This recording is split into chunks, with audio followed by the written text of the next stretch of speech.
Hello, ladies and gentlemen, and welcome to The Discriminating Gamer.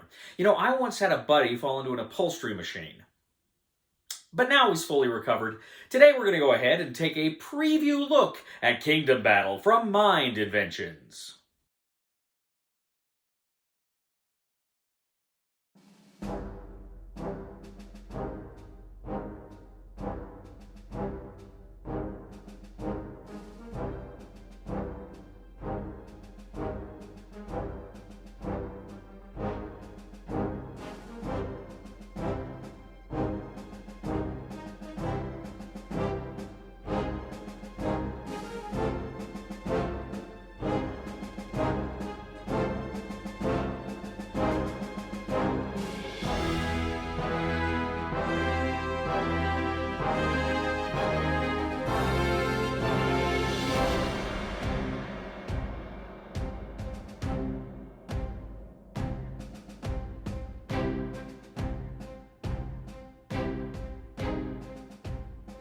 In Kingdom Battle from Mind Inventions, 2 to 6 players essentially attack each other using cards and attempt to create the greatest kingdom of them all. Now, this game has 84 character cards. Essentially, these are 7 races, different colors, in 12 different classes, kind of saying exactly what they are.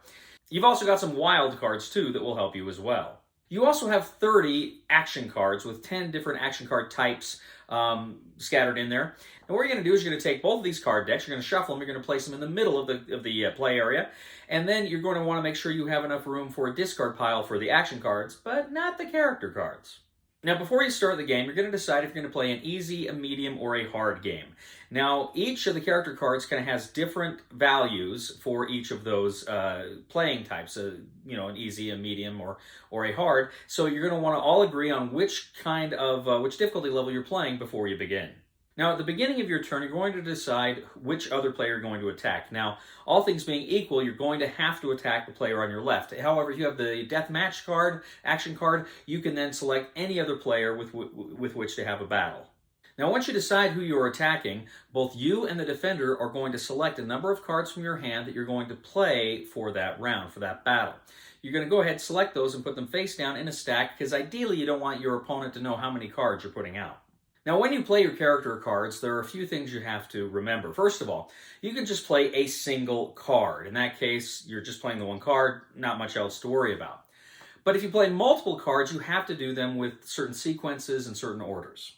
You can play a unity attack. Now, a unity attack comes when you're playing cards of the same color. They can be any number, but you just play a number of cards of the same color. That's your army. You can play a bond attack. When you play a bond attack, essentially you're playing cards of the same number. They can be of any color, but they're of the same number. You can play an alliance attack. An alliance attack is essentially a sequence of cards. They can be from any color, but they have to be sequential in the order in which they're played. And then finally, you can, of course, play any of those combinations using a wild card. The wild card will add to your army, but it doesn't necessarily have to follow a lot of these other rules. Now, in addition to playing your character cards, you can also choose to play any number of action cards you may have. Now, some of the action cards, like the Deathmatch or the Chicken Escape, they'll just get you, they won't play in the order of the battle. But these other cards will, and they'll allow you to do a lot of different things. There's different cards that will alter the battle. Perhaps you can steal an enemy's card. You could raise from the dead cards from your kingdom to bring back for that battle. There's a lot of different things that these action cards allow you to do in a battle. Some of these cards will be a double boost or a triple boost, essentially timesing the number of power you have to create that much more for the attack. Now, as far as timing goes with the action cards, each action card has a number at the bottom, as you play, of course, from the lower number to the higher number and finding out which one of those cards is going to play first. Now, once you've gone ahead and you've added up all the strength points, the attacker is, of course, looking at the attack abilities of his cards. The defender is looking at the defense abilities of their cards. Whichever one has the higher number wins. The winner of that battle is going to take all of the character cards and they're going to put them face down in their kingdom. They're creating their kingdom. Any action cards go to the discard pile for that round. And in the case of a tie, the defender is always going to win. After a battle, you can draw 2 cards from either deck. You can draw 1 from each or 2 from one, it doesn't matter, but you draw the 2 cards. If, however, you have played your last card and you have no more cards left, then you can go ahead and draw up to your original hand of 5 character cards and 2 action cards. If the action card deck is empty, of course, you just reshuffle it. Now you go around and around, and if ever the last character card is drawn, the action card deck is set aside. You can't draw any more cards at all. Now, as soon as a player has played all of their cards, they're out of the game. Play continues, just ignoring that character until all the cards have been played. Once all the cards have been played, you go ahead and you look at your kingdom deck. You add up all the character cards in your kingdom deck, and whoever has the most kingdom cards wins. Kingdom Battle. Now, there's a few other little rules, but that is essentially how you play Kingdom Battle. Now, this is a game that is a light card game. You, of course, attack your enemies, you draw cards, you play in these combinations of how many of the character cards do I want to play, how many of the action cards do I want to play, and when do I want to play them. When do I want to go for a big score and attack, when do I want to play it safe. But again, you're going through and you're pairing the character cards with the action cards that give your hand and your attacks and your defenses special abilities. This is a great way to teach basic math skills to younger players, but as I say, even experienced players will get a kick out of how fast this game is and how engaging it can be with all these different characters.